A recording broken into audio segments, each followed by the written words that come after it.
बात करी बच्चों ड्रिफ्ट स्पीड के बारे में, और ड्रिफ्ट स्पीड हमारे पास क्या आई थी, वीडी को हम लोगों ने रिप्रेजेंट किया था, जिसका फॉर्मूला आता है E tau by M, where E is your uniform electric field, here you can say electric field, E is your electric field, tau is your relaxation time बच्चों, tau is your relaxation time, m is your mass of electron बच्चों, m is your mass of electron, and E is your charge of electron, E is your charge of electron। तो ये सब चीजों के बारे में हम लोग एनालाइज कर चुके थे। अब जो ये ड्रिफ्ट स्पीड होती है ना बच्चों, this is very very important, सबसे ज्यादा इंपॉर्टेंट रोल में आती है ड्रिफ्ट स्पीड। देखिए कैसे, अगर मैं आपको बात करूं कि मान लो मेरे पास एक कंडक्टर है बच्चों, ये मेरे पास एक कंडक्टर है, इस कंडक्टर पे अगर मैंने एक पोटेंशियल डिफरेंस सेटअप कर दिया बच्चों, पोटेंशियल डिफरेंस कैसे लगाते हैं हम, बैटरी की हेल्प से। अगर मैंने इसमें पोटेंशियल डिफरेंस लगा दिया तो बच्चों जितने भी इलेक्ट्रॉन्स है, देखिए इलेक्ट्रिक फील्ड तो इस डायरेक्शन में बन गई, क्योंकि इलेक्ट्रिक फील्ड कहां से कहां जाती है बच्चों, हायर पोटेंशियल से लोअर पोटेंशियल। तो ये ए वाला पॉइंट है, ये बी वाला पॉइंट है, तो इसको मैंने हायर पोटेंशियल का नाम दे दिया बच्चों, this is at higher potential and this is at lower potential. चलिए, तो हमने बात करी कि अगर इलेक्ट्रिक फील्ड राइट लेफ्ट से राइट की डायरेक्शन में है, तो जो इलेक्ट्रॉन पे फोर्स लगने वाला है ना बच्चों, वो इस डायरेक्शन में लगेगा, और इलेक्ट्रॉन सभी के सभी एक यूनिफॉर्म स्पीड से एक ही डायरेक्शन में जाएंगे बच्चों। तो इससे पहले हम लोगों ने कल बात करी थी कि अगर हमारे पास रैंडम वेलोसिटी आ जाए थर्मल में, है ना, जब रूम टेम्परेचर के बारे में बात कर रहे थे कि where there is no electric field, जब इलेक्ट्रिक फील्ड नहीं था तो क्या हुआ था बच्चों, जितने भी इलेक्ट्रॉन्स थे बच्चों, जितने भी इलेक्ट्रॉन्स वो सभी के सभी रैंडम मोशन में मूव कर रहे थे। अब अगर हम बात करें करंट बेसिकली होता क्या है, ध्यान से देखना, करंट क्या होता है बच्चों, मान लो ये कंडक्टर है, इस कोई भी एक क्रॉस सेक्शनल एरिया में से कितने चार्जेस सिंगल डायरेक्शन एक डायरेक्शन में फ्लो करते हुए जा रहे हैं, तो Q कितने number of charges, total charge, अगर मैं to be more specific total charge मैं बोलूं यहाँ पर, और कितने ड्यूरेशन में इन्होंने पार किया, लेट्स से डेल्टा टी, तो आई यही होता है हमारे पास delta Q by delta T. याद करो बच्चों, अभी हम लोगों ने बात करी थी Q this is equal to N E, electrostatics में Q this is equal to N E, तो क्यू क्या होता है आपके पास टोटल चार्ज, एन क्या होता है आपके पास number of electrons, total number of electrons, और ई तो यहां से ये फॉर्मूला भी बन जाएगा आपके पास N A into divided by delta T. जल्दी बताओ बच्चों, क्या यहां तक समझ में आया? हाँ, अब हाँ वेरी गुड। अब अगर हम थोड़ा सा और आगे बात करें, ध्यान से देखो बच्चों, तो जो ये ड्रिफ्ट स्पीड आई है ना हमारे पास, ये आई तो ई टाउ बाई एम है, ई टाउ बाई एम। याद रखेंगे हमेशा कि ड्रिफ्ट स्पीड हमेशा opposite to the direction of electric field लगती है, दैट्स व्हाई ये जो साइन आया है this is of negative sign. Negative sign क्या रिप्रेजेंट करता है, ऑपोजिट डायरेक्शन को। चल, हाँ वेरी गुड। अभी एक और चीज देखो बच्चों, जब ये सब काम हो रहे थे ना बच्चों हमारे, तो हमने एक चीज को और ऑब्जर्व किया यहाँ पर, ध्यान से देखना, यहाँ पर एक आती है जिसको हम बोलते हैं current density n, charge density जिसको हम लोगों ने कल डिफाइन किया था। चार्ज डेंसिटी बेसिकली क्या होती है,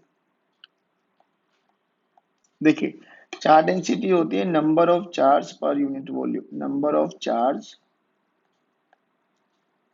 पर यूनिट वॉल्यूम, एक पर्टिकुलर वॉल्यूम में से कितने नंबर ऑफ चार्ज पास होके जा रहे हैं, इसको हम लोगों ने एन से रिप्रेजेंट किया। अब इसको थोड़ा और आगे बात करूं बच्चों, मैं थोड़ा सा और आगे बढ़ के हुए बात करते तो देखिए हम क्या देख पाते हैं, हम लोगों ने एनालाइज किया कि देखिए ड्रिफ्ट स्पीड इस डायरेक्शन में थी बच्चों हमारे पास, और जो ये ड्रिफ्ट स्पीड होती है ना बच्चों, ये बहुत छोटी होती है, 10⁻⁻², 10⁻³ मीटर पर सेकेंड, अप्रोक्सीमेटली ना के बराबर है, बट जो कि इसका इफेक्ट क्या है, सभी के सभी इलेक्ट्रॉन्स चल एक ही डायरेक्शन में रहे हैं, सभी के सभी इलेक्ट्रॉन्स चल एक ही डायरेक्शन में रहे, तो ये सब चीजें।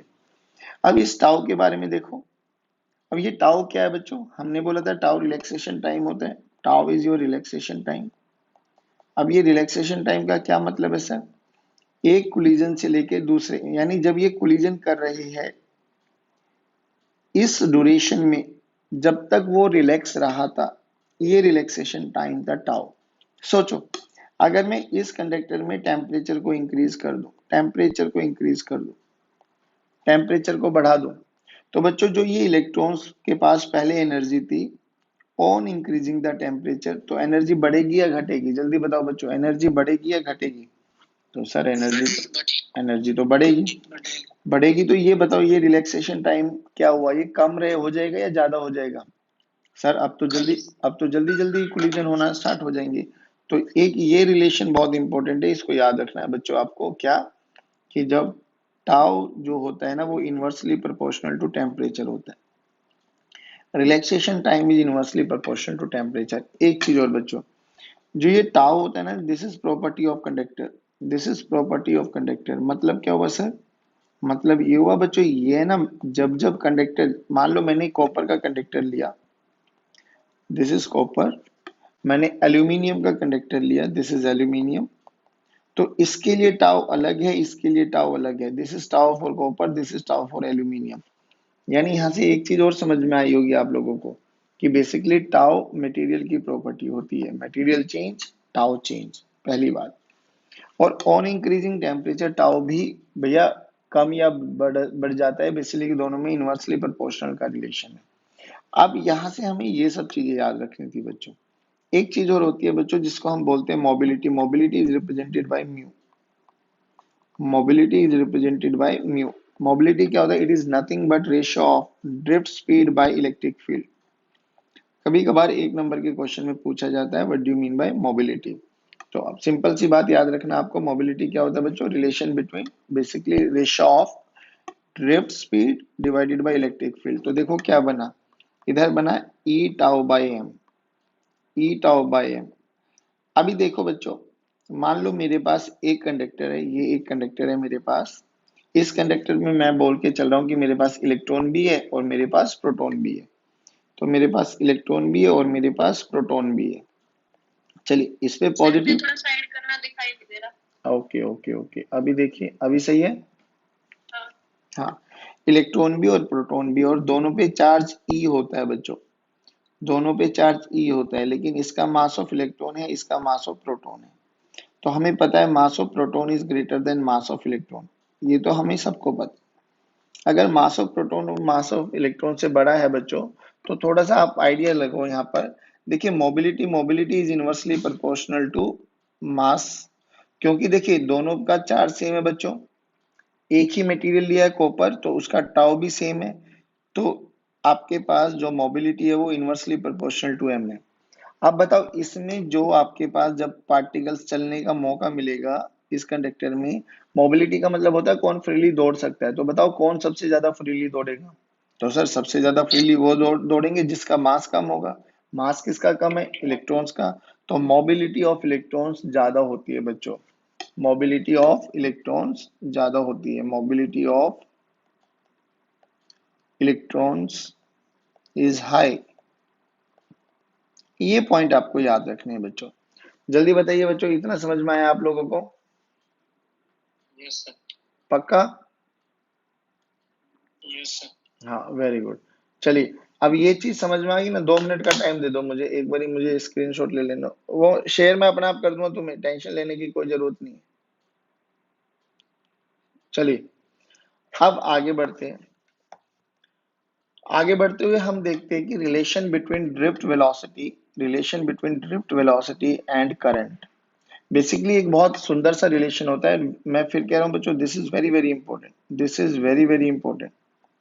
रिलेशन याद करने का तरीका है, आई को करंट से रिप्रेजेंट करते हैं, ड्रिफ्ट वेलोसिटी को वीडी से रिप्रेजेंट करते हैं, तो फॉर्मूला तो याद कर लो, वीना, वीना, कि what is the relation between current and drift velocity? It's Veena, VENE, where VD stands for drift speed, where VD stands for drift speed, E stands for your charge, E is your charge, N is your charge density, N is your charge density, A is your area of cross section, area of cross section।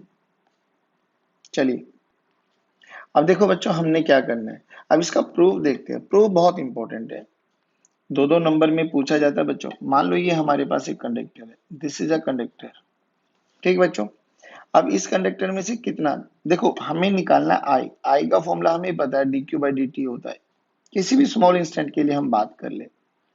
अब हमें तो main motto है कि अगर मुझे Q पता लग जाए, क्यू क्या है, देखिए जब इलेक्ट्रॉन्स चल रहे थे बच्चों एक ही पर्टिकुलर डायरेक्शन में, जब इलेक्ट्रॉन्स चल रहे थे, अगर इलेक्ट्रिक फील्ड इस डायरेक्शन में मैंने लगाया है तो इलेक्ट्रॉन्स लेफ्ट में चलेंगे, ठीक है सर।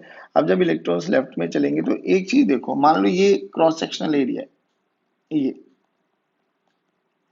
अब जब इलेक्ट्रॉन्स चलते चलते बच्चों, चलते चलते ये यहां तक आ गए, यहां तक, देखना ध्यान से सुनना, कितनी स्पीड से चल रहे हैं, ड्रिफ्ट स्पीड से। ये छोटा सा डिस्टेंस मान लो इन्होंने dx कवर किया, कितने टाइम में, dt टाइम में, ठीक है, बहुत छोटा सा डिस्टेंस dt टाइम में। अब ये देखो इस वाली वॉल्यूम में, इस वाली वॉल्यूम में जो ये शेडेड वॉल्यूम है, इसमें कितने नंबर ऑफ चार्जेस है। तो टोटल चार्जेस को हम क्या लिखते हैं बच्चों, ध्यान से सुनना, n इंटू ई। एन यहाँ पर क्या है बच्चों, यहाँ पर चार्ज डेंसिटी है, ये चीज ध्यान रखना बस बच्चों। एन क्या है यहाँ पर, चार्ज डेंसिटी, कि इस छोटी सी वॉल्यूम में, इस छोटी सी वॉल्यूम में कितने चार्जेस ट्रांसफर हुए। तो बस अभी हमें क्या करना है, एन देखो, एन क्या लिखते हैं हम लोग, एन क्या होता है बच्चों, एन होता है हमारे पास charge per unit volume, charge per unit volume. अब सोचो मुझे तो इसको चार्ज बनाना है, और ये चार्ज पर यूनिट वॉल्यूम है, तो वॉल्यूम से मल्टीप्लाई कर दो, वॉल्यूम वॉल्यूम इन कैंसिल आउट हो जाएगी। अरे हाँ या ना बोलो बच्चों। हाँ, अब इस छोटे से एरिया की वॉल्यूम देखो, इसका एरिया ऑफ क्रॉस सेक्शन ये मान लो, तो छोटी सी वॉल्यूम देखो कितनी बन जाएगी इसकी, ए एरिया इंटू लेंथ, लेंथ बोले तो dx, एरिया इंटू लेंथ।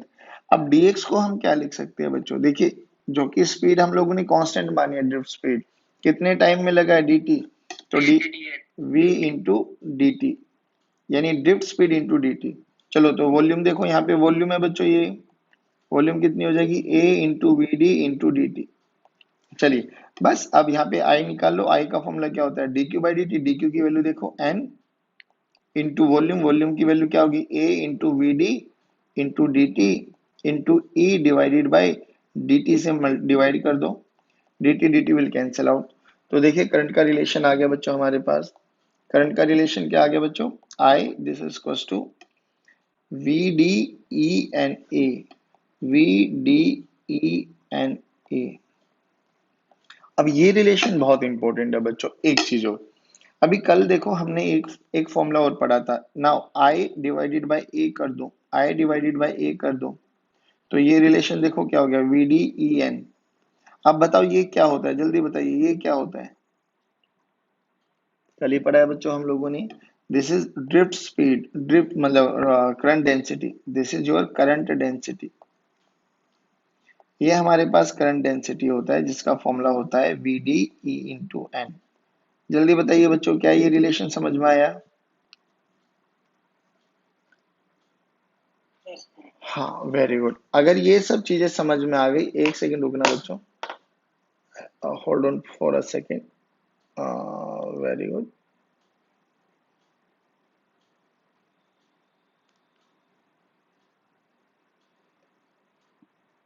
चलो अब हमें थोड़ा और आगे बढ़ना है। अब देखो वैसे तो ओम्स लॉ है और हम लोगों ने बोला था लॉस के कोई प्रूफ होते नहीं है, बट कुछ एक्सेप्शंस हो जाते हैं जिनका हम लोग सिस्टमेटिक तरीके से प्रूव कर सकते हैं। आराम से सुनने वाली बात यह है कि बच्चों मान लो ये हमारे पास एक कंडक्टर था, ये हमारे पास एक कंडक्टर है और इसको हमने एक पोटेंशियल डिफरेंस लगाया, पोटेंशियल डिफरेंस लगाया तो हमने कल पढ़ा था कि इसको मैं जीरो और इसको मैं वी मान सकता हूँ, since this is these are your live wires, तो लाइव वायर का पोटेंशियल सेम रहेगा, तो ये जीरो हो जाएगा और ये वी हो जाएगा, और यहाँ हमने एक इलेक्ट्रिक फील्ड सेटअप कर दी ई। अब जब इलेक्ट्रिक फील्ड सेटअप कर दी तो बच्चों एक चीज और हमने देखा, इलेक्ट्रॉन चलेंगे इस डायरेक्शन में, कितनी स्पीड से चलते हैं उनको हम बोलते हैं ड्रिफ्ट स्पीड, और अभी अभी हम लोगों ने एक रिलेशन देखा कि I this is equal to V D E N A होता है। अब थोड़ा सा ध्यान देखो बच्चों, वीडी की वैल्यू क्या होती है बच्चों, वीडी की वैल्यू अभी अभी देखिए हम लोगों ने, ई टाउ बाई एम होता है, ई टाउ बाई एम होता है। अभी आराम से सुनना बच्चों, मान लो इस कंडक्टर की लेंथ एल है, तो ई का फॉर्मूला बोलो, ई का फॉर्मूला कितना हो जाएगा सर? ई का फॉर्मूला वी बाई एल होता है डीवी बाई डी आर से। अब इन सब वैल्यूज को ना इस इक्वेशन में पुट कर दो, 1 2 and 3। Put second and third in first. ध्यान से देखना आप, आई का फॉर्मूला क्या बन गया? आई का फॉर्मूला वीडी, वीडी की वैल्यू ये रखो, ई टाउ बाय एम पहली बार, फिर ये वाली एज इट इज आएगी ई इंटू एन ए। ई की वैल्यू देखो यहां से उठाओ, ये पुट कर दो, तो I this is equal to E, E into E square हो जाएगा बच्चों। ई की वैल्यू रखो, बाद में रख दूंगा, ई की वैल्यू वी बाई एल रख देता हूं, चलो ई खत्म हो गया, n A tau by m. देखो ये सब चीजें बच गई, तो इस फॉर्मूले को थोड़ा सा रीअरेंज कर देता हूं मैं। फॉर्मूले को रीअरेंज करते बच्चों, आई की वैल्यू देखिए क्या होगी, n e square tau a by M into v by l. अब ध्यान से देखो बच्चों, यहाँ पर v जो है ये v पोटेंशियल है बच्चों, this is potential and this is current. अब देखो n e a m l। अब इन फैक्टर्स पे ध्यान देखो बच्चों, यहाँ पर n है हमारे पास charge density, this n is your charge density, okay, and tau is your relaxation time.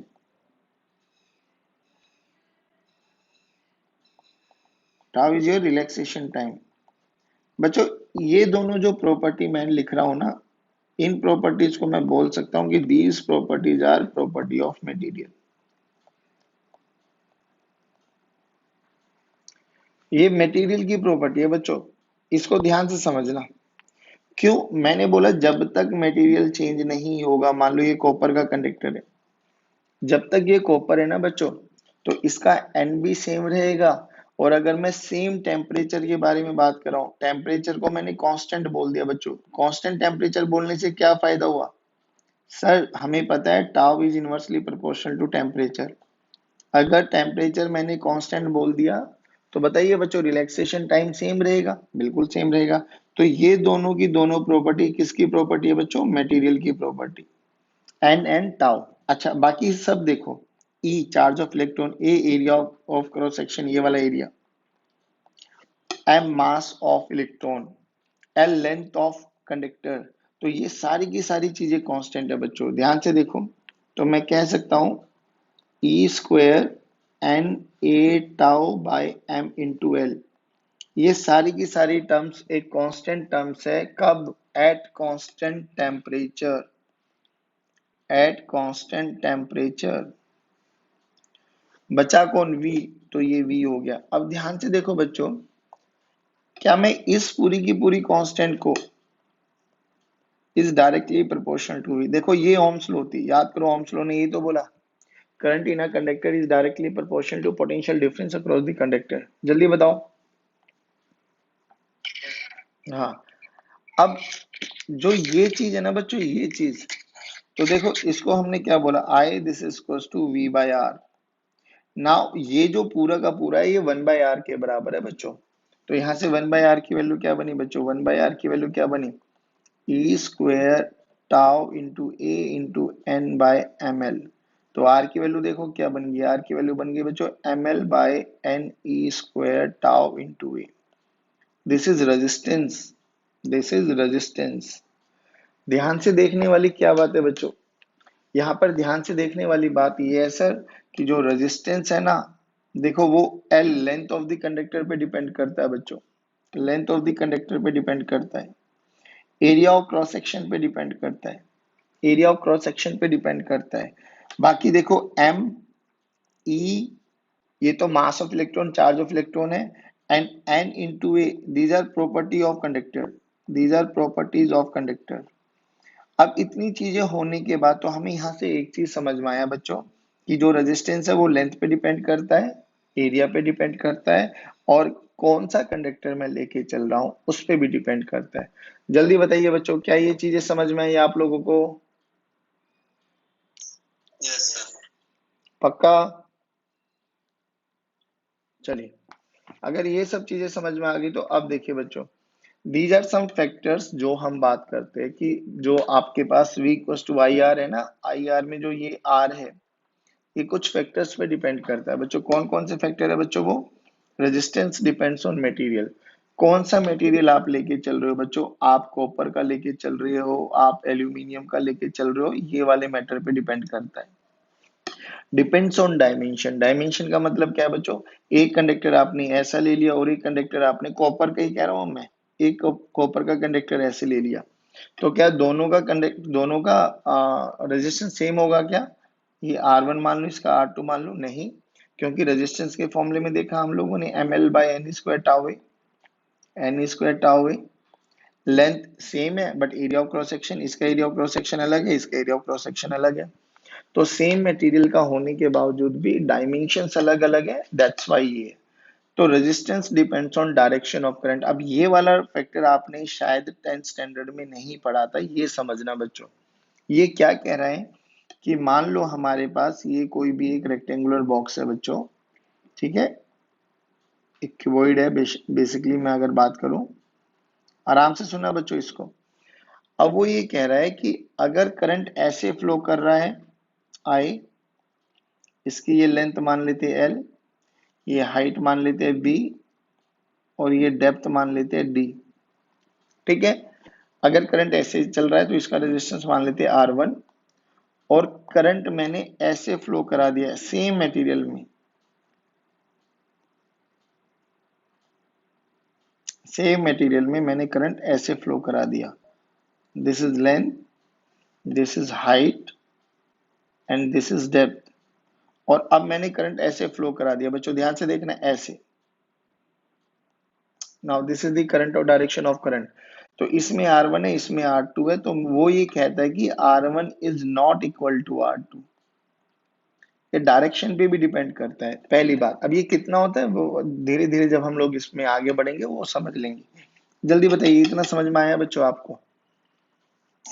Yes sir. हाँ, तो ये तीनों के तीनों बहुत इंपॉर्टेंट पैरामीटर्स है। इन तीनों के तीनों को आपको याद होना चाहिए कि बेसिकली जो रेजिस्टेंस होता है वो किन किन चीजों पे डिपेंड करता है। चलिए, अब अगर ये चीजें समझ में आ गई तो अब थोड़ा सा और डिस्कशन कर लेते हैं भाई इनके ऊपर। आ जाओ। अब डिस्कशन देखिए क्या होता है बच्चों कि सर चलिए ये तो हम लोगों ने समझ में आ गया, अब इसके बारे में थोड़ा सा और चर्चा करते हैं। आओ।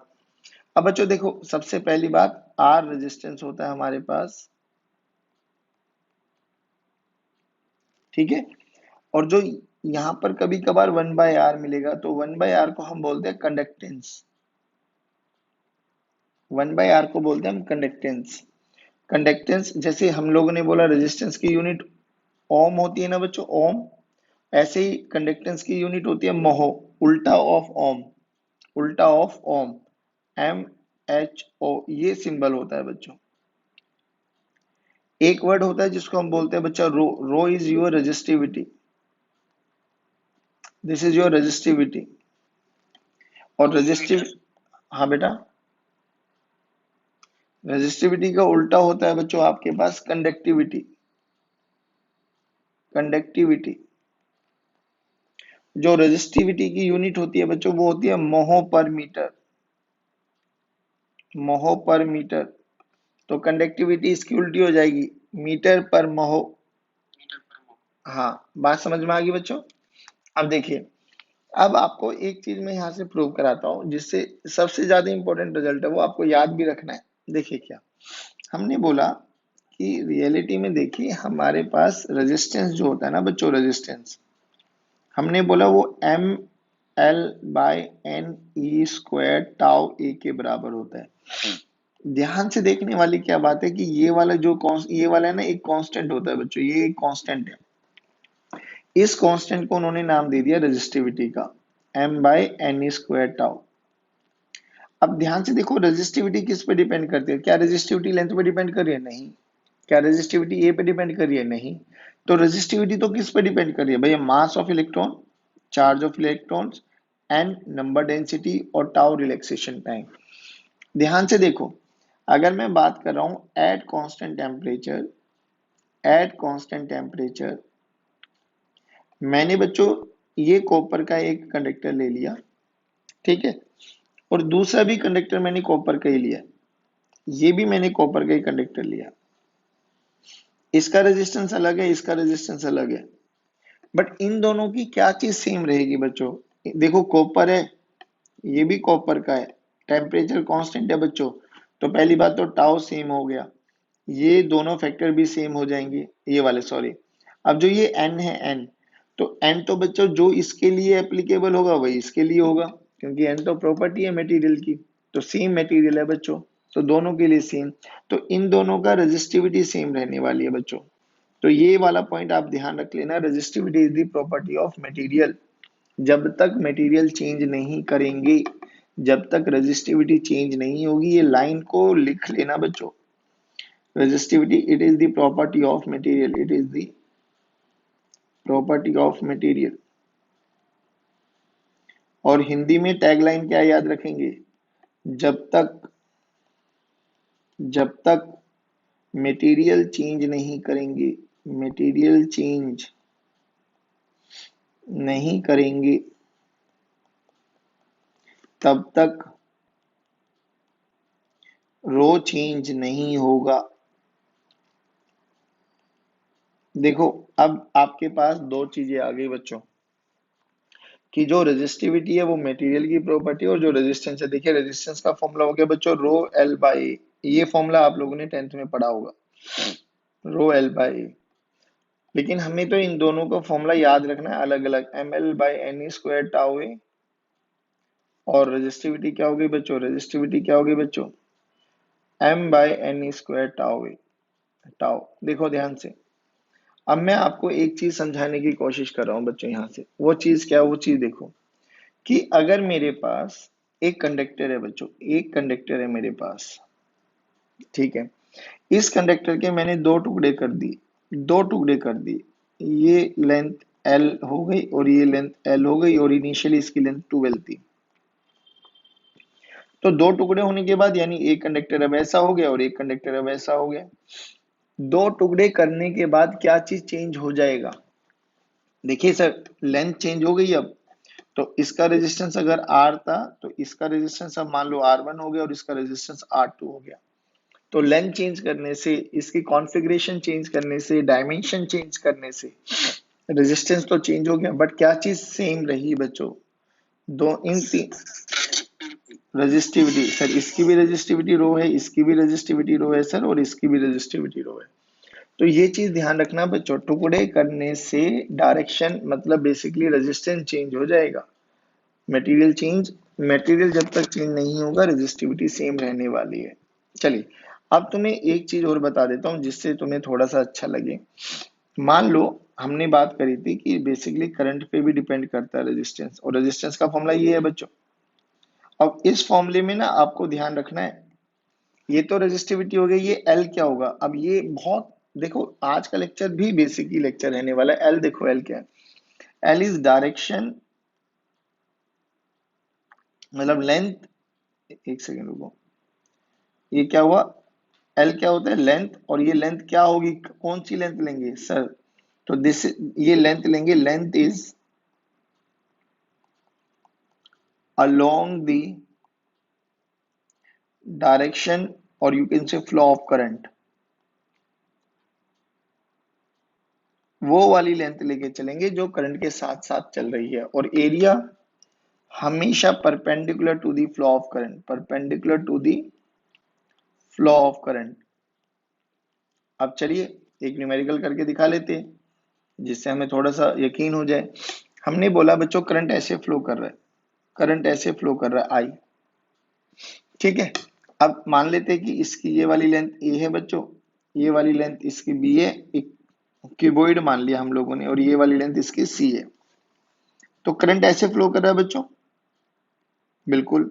इसकी डेंसिटी मतलब रेजिस्टिविटी रो मान लेते हैं, तो रेजिस्टेंस का फॉर्मूला देखिए, रो। अब लेंथ कौन सी लेके चले, जल्दी बताओ, लेंथ कौन सी लेके चले? करंट ऐसे चल रहा है तो ए, वेरी गुड। और एरिया कौन सा लेके चले? एरिया वो लेके चलेंगे जो परपेंडिकुलर होगा, यानी ये वाला, हाँ, यानी बी इंटू सी, यानी बी इंटू सी। जल्दी बताओ, इतना समझ में आया बच्चों? हाँ, अब मैंने करंट की डायरेक्शन चेंज कर दी, मैंने करंट कर दिया इस डायरेक्शन में।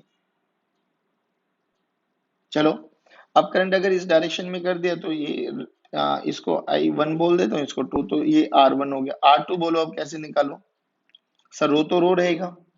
अब देखिए करंट ऐसे आ रहा है, तो कौन सी लेंथ हो गई बच्चों, ये वाली लेंथ कौन है, बी, तो रो बी, और एरिया ये वाला हो जाएगा। अब ये वाला एरिया कितना हो जाएगा बच्चों, बी इंटू ये वाली लेंथ कितनी है, ए, और ये वाली सी, ए इंटू सी। जल्दी बताओ बच्चों, आया नहीं आया समझ में। तो देखिए रेजिस्टेंस चेंज होने से, करंट की डायरेक्शन चेंज होने से आपके पास रेजिस्टेंस भी चेंज हो जाता है। तो बच्चों जल्दी बताइए, क्या आज का लेक्चर आपको कुछ इफेक्टिव लगा, कुछ समझ में आया। हाँ, अब ये चीज